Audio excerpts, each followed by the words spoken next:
we wanted to make sure that we did it right. The TikTok algorithm, they take care of those first couple of posts and really push it out there. So we've been doing a lot of research and fact finding on other brands that are doing TikTok right, but most importantly, once they're doing it wrong, you can get an awful lot of findings just reading comments on that platform, which is just fascinating. And it might be a guilty pleasure of mine, but I love looking at the comments on some of the ads and how people just rip these brands apart because they're not participating in the platform as it's meant to be, right? They don't want TikTok to be used like Instagram or to be used like Facebook or like Pinterest. They want it to be used like TikTok, you know? So people don't want to see the posed pictures anymore, the pretty studio shots. They want the real grittiness, and I think that's what that platform is perfect for.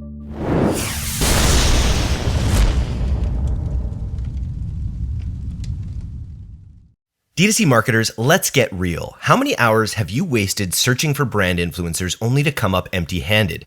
It's time to stop spending time searching, scrolling, and haggling with influencers and start using creator marketing with #paid. With #paid, you can find your perfect creator match for your brand in less than 10 minutes every time. Getting started is easy. Just select your audience, campaign objectives, pick from a short list of creators, and hit run. It's just that easy. There's a reason why #paid is the #1 rated influencer marketing platform for D2C brands. As a D2C listener, you can even get credits for your first campaign. Just go to go.paid.com/DTCpod to get started. We're set here. Usually we, quite often when we have brands on, we'll do like a pre-interview and we'll, really isolate exactly what we talk about. But then on All Killer No Filler, we just like to grip it and rip it. And that's what we're doing here with Zach Volpo, Director of Marketing from Marquis, as well as Takai and Rob from Pilothouse Amazon. Welcome to All Killer No Filler. Zach, you've been in the drink game for a minute, I feel like, in the food and beverage game there in LA for a while now. We've got a lot of food and beverage listeners, a lot of food and beverage subscribers. Can you just kick us off with your sort of like your overall best tip for moving volume of beverages? Yeah, I think getting out there, getting liquid to lips, you really can't beat it. I think people are kind of immune to all the stuff they see from behind the screens nowadays, and these in-person interactions are you can't put a price on them. So I think finding ways to reach that customer before expecting them to reach you is just absolutely crucial. And surprise and delight. Right? You want to get out there. Give me some examples of some of the most successful integrations you've had along those lines. Yeah, so finding opportunities within our own retail customer base has been unbelievably lucrative for us this year.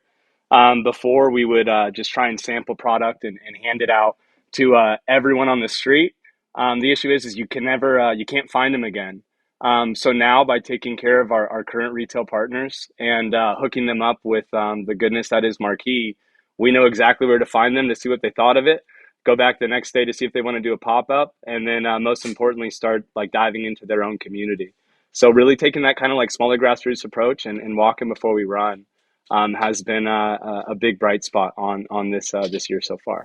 Amazing. Just creating that top of funnel generation that you then service through your distribution channels. Before we get into distribution, I wanted to also ask you, what's the toughest aspect about marketing a beverage? I think the uncertainty of people needing another beverage, right? Especially in the caffeine space. Everyone's been burnt before going for that healthier option, and it's lacking on taste. So just because something's healthy for you, we're trying to prove it can also be good for your taste buds as well. The hardest thing is kind of just overcoming that hurdle and helping people understand just because we're sugar free, we've got a bunch of vitamins and antioxidants and every certification you can imagine. You're actually going to enjoy consuming it, which is something different that no one else has really been able to own. So we're slowly but surely getting there. That's cool. People make the change, it's with aspirational products. It's okay, this is what I'm going to try, but them making that jump to repeat buyers, to building that into their lives the way that, other products might exist there now that are less healthy. That's what has been your best effort for converting those first time buyers into people that have the thirst for Marquis? I mean, honestly, the best effort is allowing them to buy more versus just less. We want people to, instead of just buying 12 cans at once, buy 24 or 36, because we know that the more that they have on deck, the more they're going to share with their friends and with their family, and then the more they're going to be able to kind of like drink it throughout the week and find a way for the product to like work itself into their life, essentially. It's really cool. It's really cool to see how like versatile our drink is, just due to all of the health benefits and whatnot. Very cool. You just went through a big website refresh. I'm not sure if it was a full rebrand, but a quite a big website refresh. How has this affected your marketing efforts so far? It's helped a lot. It really kind of caught us up with speed with everyone else in our category. Before we kind of just had like the basic nuts and bolts. It was nothing to write home about. But we're seeing that our product is a lot more validated, with that really unique experience that customers are able to engage with. We've got like a one of a kind product, and not having a website that was one of a kind as well. It was kind of like mixing and matching of the perception of the piece itself. So we're getting great response, and it kind of sheds light on the excitement of the drink, by being able to tell the same story through the website. It's a gorgeous website. Was it a full rebrand, like a package rebrand as well, or just the website? Yeah, full rebrand. So website, packaging, and a slight reformulation. So we've been around since about 2010. Realized that there was some things that we could improve upon, and by rolling up our sleeves for like the last 18 months or so, we threw a bunch of different stuff at the walls to see what would stick. And I think we struck gold. We're seeing great results at retail, a lot of pull through online, and so now our packaging finally exemplifies like how unique of a product that we had. Before, the packaging wasn't really telling the full story. Chris and Danny were like way ahead of their time, and the formula that they created were the only drink in the world that uses this blend of caffeine. And so now we have a package that is as unique as the liquid inside of it. And it's also it has that chance at being really iconic too, because it's so simple and clean. I would say. I think so. I think before what we struggled with was we had a package whose like visual hierarchy wasn't clean, right? And so in consumers' first perception, if they see that the packaging is messy, they're going to assume that the formulation is messy, right? So we had to find a way to like walk the line to that like minimalistic approach while still eliciting taste profile, right? Because the cleaner and more minimalistic you go, you kind of compromise on it being like fruit forward and tasty. But the more fruit forward and tasty you go, you compromise on being healthy. So we had to find a way to walk that line, and I think it resonates. I definitely think it's memorable, and I think that I know that it's working based off of the results we're seeing here at Target. That's awesome. So let's talk about D2C for a minute here. What does your sort of D2C distribution mix kind of look like in relation to Amazon, let's say? Yeah, so Amazon really is it's our best friend right now. We're also running ads on Facebook and Instagram, but still kind of just like getting our feet wet there. It's a completely different beast. What we're seeing on Amazon, of course, is the customer has like they have intent when they go to the website and they know they want to buy something. Um, it's not so much the same on Facebook and Instagram. People aren't going on those platforms necessarily to buy something. They know they're going to get pitched. They're going to try and get sold. But I think after everyone stared at their screens for so many months during COVID, people are kind of immune to it now. So they don't want to be sold if they're not in the mindset or willing to be sold upon. So that's kind of where we're looking right now. Thank God for the Pilothouse team though. That's awesome. Well, that's a good segue. Recently come on with the Pilothouse team. And Takai, you put through a few notes about what we chat about here. Can you talk a little bit about our strategy when we brought Marquis on for how we were going to launch them on, I guess, relaunch them on Amazon? Sure. Yeah. So speaking to the old inventory, when we were prior to the rebrand, we wanted to take advantage of a good testing period, basically. We wanted to see what we could do with those old inventory to prepare, and so we could transfer all those learnings into the new rebrand once we launched that on Amazon. So we wanted to see how quickly we could sell through the inventory while still maintaining at least profitability. That's awesome. So what did you do? What were your first? So basically you've got the old brand, which it's sort of sunk cost. You've got this inventory. You want to move it. You're willing to accept just above profitability. What steps do you take? So our approach was pretty measured. We wanted to be really careful in the beginning to do as little as possible, actually, so we could kind of have a control to start measuring as we implemented new strategies and really see what the effect was. So we started out launching the product at full price to see what our sales would be like. So we had a control, basically. So we had something to measure. As we went forward, we continued to implement new strategies such as different discounts and price changes, complete with promotions, and then also trying new niches as far as our PPC strategy goes. And we started to really dial that in towards, as we actually sold out. Very cool. So a full creative rework, deep dive PPC research. Give me some example. Are you able to talk about some of the niches that you dove back into that Marquis wasn't as focused on previously? Yeah. So Marquis, I'm sure Zach would be able to talk on this more, but Marquis, they don't brand themselves as an energy drink anymore. They had it previously in the retail space, and it was being marketed in the energy drink aisle, and then they realized that it was doing better as a tea. So our approach initially was actually because it was categorized as an energy drink on Amazon, we switched that up, pulled it out of the energy drink category and moved it to the iced tea category so that it was where it belonged better a little bit, so we gained some more relevance in that space. But we did continue to advertise in the energy drink space because there's still a big market there, especially on Amazon. And being so bottom of funnel, we can still take advantage of that niche, even if we don't particularly want to brand as an energy drink. So that was the main place. So those healthy energy drinks, organic energy drinks, stuff like that is the main place where, though the brand was moving away from it, we still wanted to try to capitalize as best we could. On the halo of it, like why not? Especially during this testing period. It's time to let your customers enjoy the products they love without the friction of reordering.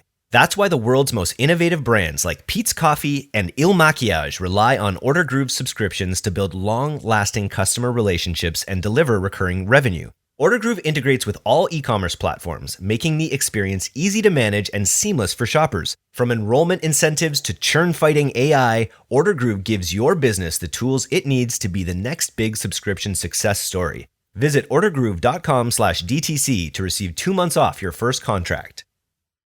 What were, Rob, what were the kinds of learnings that were generated around promos and price changes? Yeah, so I mean, I can correct me if I'm wrong, but the big one that boosted velocity towards the end of the old inventory was BOGO. Yeah. Nice. Yeah, Buy one, get one. Yeah. We initially started a promo as a buy two, get one, and that, or buy one, get one half off. And we didn't see a great pickup there. One thing that we have to assume as our data is limited, but that's a little more complicated for the customer to apply to their cart. When you put the promotions in such a way, you have to introduce a code. Because we had a split deal where we had more than one available option. And so we simplified that, made it really easy, and we put it in the listing images and in the bullets. And we just made it a buy one, get one, and we started to see units fly off.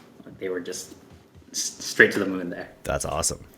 And I guess you don't have great retention data on Amazon generally. Or do you? What does retention look like on Amazon with a beverage product like this?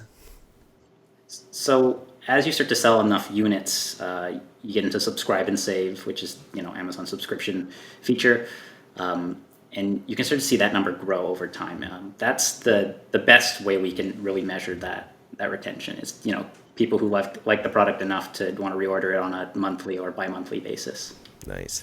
So you build this data up from the old, moving the old inventory. Is the inventory fully moved yet? Have you moved into the new brand on Amazon at this point? Yeah, so we finished off a couple weeks ago. We've actually only been launched on the new products for about 2 weeks, but the new products are already showing good promise. Are they optimized? Are they selling using the same tactics as the old products? Are they selling better? Can you isolate that the brand had that effect on Amazon? So we took a lot of the learnings that we had from the old product moving into the new product, such as that knowing that the BOGO promotion was a big driver. We introduced that right off the start because we wanted to really get that velocity. And so we implemented learnings like that. We've also kind of transferred these new SKUs into our advertising using the same structure that we already had started to optimize and get working how we wanted it to. Now, of course, with the new products coming in, Amazon's a very relevance-based platform, so our cost per clicks are based on what Amazon deems are relevance. So there's still some optimization happening as we've only been going for 2 weeks on the new products, but we had it in a good place where we could transition very nicely to the new products, and the optimizations were minimal. And I think, Takai, you were saying to me that velocity on the new brand is sort of kind of around 3x what it was on the old brand when we started working with it. So we're seeing the new brand pick back up faster to where the old inventory was, and at a faster rate, which is pretty exciting to see. And this is mainly on the PPC side. Is it having impact on the organic side as well? So we had a pretty good organic pickup with the old cans towards our sellout a couple weeks ago. Moving into the new cans, we've actually seen the organic kind of fall off a little bit. So we haven't seen quite as much. We've been seeing actually a lot more ad-based sales than we had seen prior to the rebrand. And yeah, that's tied to rank. So as we see at this velocity, that organic revenue should follow back up as we sort of gain that relevancy back. Important thing to note is we are launching with new SKUs and fresh reviews in this instance, which is good in some reasons and great in some instances, but is slower in other instances. And what are you doing to get reviews as fast as possible? And that's a tough one. Everyone always asks. Is there anything? Yeah, you can ask for it. What any strategy that helps in that regard? The best way to do it is just to generate sales volume. We're utilizing Amazon Vine program because we know the new products and the formulation's delicious. It's good. We'll trust it. We'll get good reviews in that program. There's a bunch of, black hat, gray hat ways to get reviews. Amazon's cracked down on it a lot. They've cracked down. We don't talk about those on the podcast. Yeah, and they've cracked down on a lot of companies operating within those spaces.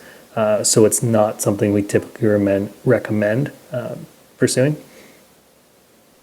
Nice. So Zach, you're building this catching net for distribution on Amazon and on your website. What are your big targets for 2022 for filling that top of funnel?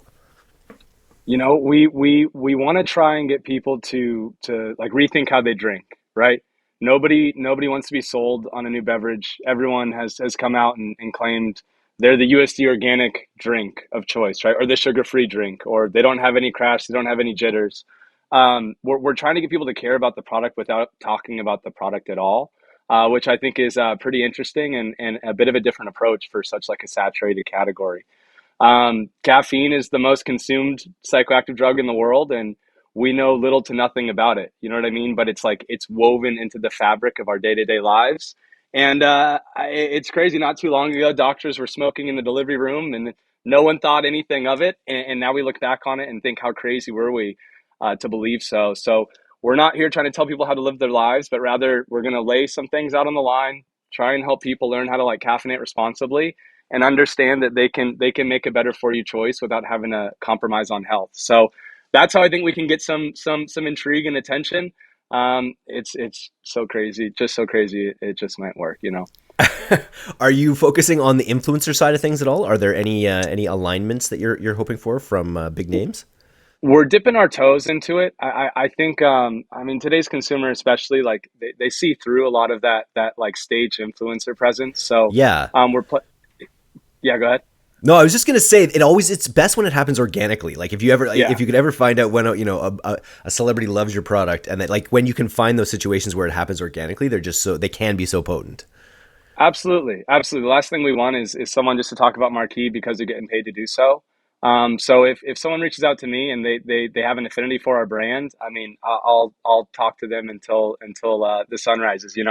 and trying to take care of them in that regard, because it's just like it's so hard to find nowadays when you can just like pay to play in a lot of different areas. So it's definitely a part of it. We're putting our eggs in a couple of different baskets, and we're gonna see what hits. So we've got a couple different ideas up our sleeves. I love it. One of the things I'm bringing up with every CPG brand I talk to is I just recently did a podcast with the Marshmallow Co. This is a gourmet marshmallow company in Australia that just started making TikToks about how the marshmallows are made. Literally just showing the factory, showing the people involved, stretching them, doing weird things like ASMR with marshmallows. And they now have like, I think over 100 million, views in the last 6 months. And just the opportunity on that platform for top of funnel brand awareness, like you guys you look like a fun bunch. You've got the set for it. I would recommend attempting to build in public in some way, because I think the opportunity on platforms like TikTok is like totally asymmetrical for how much you can grow on that platform. Eric, I could not agree with you more. It's been something that's been top of mind for quite some time. And we wanted to make sure that we did it right. The TikTok algorithm, they take care of those first couple of posts and really push it out there. So we've been doing a lot of research and fact finding on other brands that are doing TikTok right, but most importantly, once they're doing it wrong. You can get an awful lot of findings just reading comments on that platform, which is just fascinating. And it might be a guilty pleasure of mine, but I love looking at the comments on some of the ads and how people just rip these brands apart because they're not participating in the platform as it's meant to be, right? They don't want TikTok to be used like Instagram or to be used like Facebook or like Pinterest. They want it to be used like TikTok, So we are actually launching our account in the next 30 days or so with a bit of a different approach. It's going to show the behind the scenes of like the inner workings of our company and the LA side of things. I think that's so smart. I think Midday Squares is a brand I talk about on the podcast from Montreal. Yep. They're doing that, like they're making mini office style documentaries about their lawsuits with big companies. I just think there's a real appetite for entrepreneurship in today's sort of climate. Entrepreneurship is one of those great sort of beacons of like what people can still get excited about and provide meaning in their life, provide wealth in these uncertain times. So I feel like people are just really into that content, which is what we're doing here at D2C. Absolutely. They want that like transparency. People don't want to see the posed pictures anymore, the pretty studio shots. They want the real grittiness, and I think that's what that platform is perfect for. So you're one step ahead of us, man. They used to say you don't show them how the sausage was made, but I think that was before TikTok. That absolutely was. That's awesome. To Kai and Rob, any sort of goals for the next 3 or 4 months with Marquis? Where do you guys think you can take this account? Sky's the limit right now, really. Yeah. We already proved that all the way up with the can, as Zach described, a can that was not quite as fine-tuned, the branding, and they really dialed that in. And so we've already proved that one can work. So the new brand, we're pretty hopeful that we can continue to drive that infinitely. Nice. And we're headed into summer too, so I imagine people get thirstier in the summers. For sure. And it's really exciting to work with a brand like Marquis that is very energetic and very, very excited and passionate about their product, but also that is clearly putting in the effort to grow their brand across channels and various, like whether that's through TikTok or retail and DTC. Seeing that focus and presence is a good sign for us, because ultimately anything that helps the ecosystem, like the better we can do on Amazon, that's if someone buys on Amazon the first time and they're in Target and then they buy it in Target, great. If someone buys it in Target first and then decides to search on Amazon, great. Anything that helps the ecosystem and grows the brand is very exciting for us, and just helps out. So that's something I'm excited about. Nice. Very cool. Yeah, we have people demoing the product at retail locations, and instead of buying a single can, they're going to Amazon to make a purchase. So it's crazy the ins and outs of like the customer journey nowadays. There really is there's no really tracking it. It's so strange with how it works, but I'm pumped we got the right team on board. If they can make the old brand work, I mean, we're 2 weeks in. I cannot wait to see. Maybe we have to do a little catch up in a couple months or so, Eric, and I'll be sitting on piles of cash instead of behind this bar. I love it. Maybe we'll do it in person at that point too. Maybe we'll fly down to LA and we'll do an in-person checkup.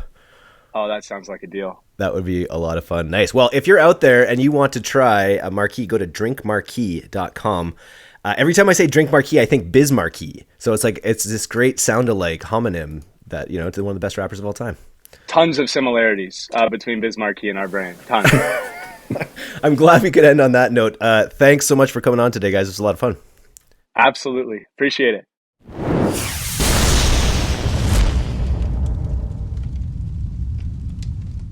Thanks so much for listening to today's episode. If you're not a subscriber to our newsletter, you can do that right now at direct-to-consumer, all one word, .co. I'm Eric Dick, and this has been the D2C Podcast. We'll see you next time.